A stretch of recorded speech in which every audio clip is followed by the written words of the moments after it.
Well, for the latest, let's cross now to our Moscow correspondent, Felix Light. Felix, Joe Biden and now the UK have swiftly expressed skepticism about Vladimir Putin's pledge to withdraw some troops. How trustworthy is this latest announcement about Crimea?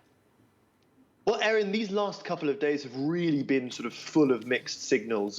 This announcement that initially came yesterday and was sort of followed through on today, that the Russian Defense Ministry was pulling back some of the forces from the Ukrainian border, sort of came as a little bit of a surprise. Certainly, it probably doesn't cover all the troops on that Ukrainian border. You know, we've been talking for some months now about sort of anything up to about 150,000 Russian soldiers there. And the footage we've seen doesn't seem to testify to much more than a sort of a token redeployment.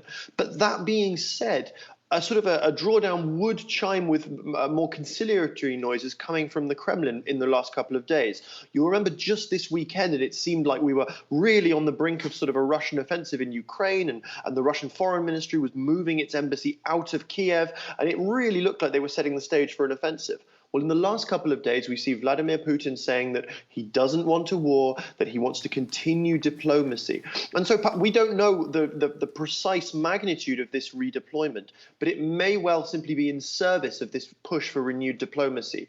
We've sort of seen from Sergei Lavrov, the Russian foreign minister, that Russia believes that it has achieved certain among its goals by sort of keeping the world in this state of tension. So we may just see a sort of a sop to diplomacy and a continued sort of diplomatic process around these key issues of Ukraine and of NATO in the coming weeks.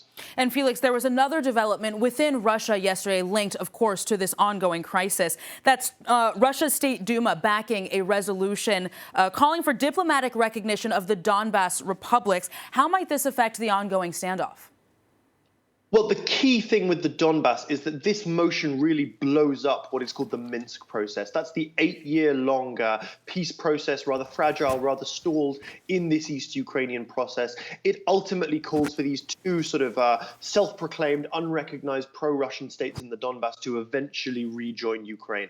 And Russia has supported that. But in backing this motion in the Russian Duma, Russian politicians have really sort of put a potential bomb under that peace process, as it were. Now, this is important, though, because Vladimir Putin, in his meeting with Olaf Scholz, the German chancellor, yesterday, said he will not sign the motion.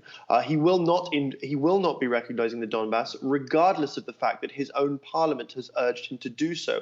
So I do think the Russian president, if not his parliament, is sort of holding out hope for diplomacy here. But this may simply be that the Russians are creating more options for themselves.